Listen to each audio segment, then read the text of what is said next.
রাধে রাধে। এই গরমের মধ্যে চলে গেছিলাম আমরা একটা বিয়ে বাড়িতে। এই গরমে তোমরা কেমন আছো বলো তো? আমি তো একদম ভালো নেই।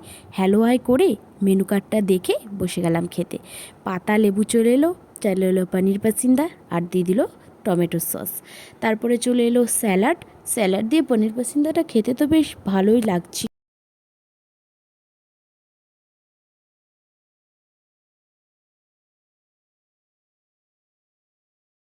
তারপরে চলে এলো বড় একটা কুলচা। কুলচার সাথে ছিল চিকেন রেজালা। চিকেন রেজালাটা দিয়ে কুলচাটা খেতে বেশ ভালোই লাগছিল। তারপরেই চলে এলো পটেটো ফিঙ্গার। পটেটো ফিঙ্গারটা খেতে খেতে চলে এলো সাদা ভাত, সোনামুখ ঢাল, লেবু দিয়ে মেখে ভাতটা তো বেশ ভালোই খাচ্ছিলাম। চলে এলো পটল চিংড়ি। পটল চিংড়িটাও বেশ মন্দ ছিল না। তারপরে একটু দিদিভাই খাচ্ছিল, তাকাচ্ছিল, দেখেছো তো কত খাবার নষ্ট করে মানুষটা।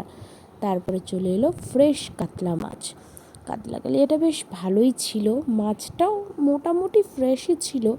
আর আমি তো বাসন্তী পোলাও খাই না, তাই দিদিভাইকে বললাম নাও তুমি। দিদিভাই নিল। তারপরে চলে এলো সোস টপার চিকেন কষা। এই গরমে এক পিসের বেশি খেতেই পারলাম না। দিদিভাইকে বললাম কেমন হয়েছে গো? বললো মোটামুটি ভালোই হয়েছে।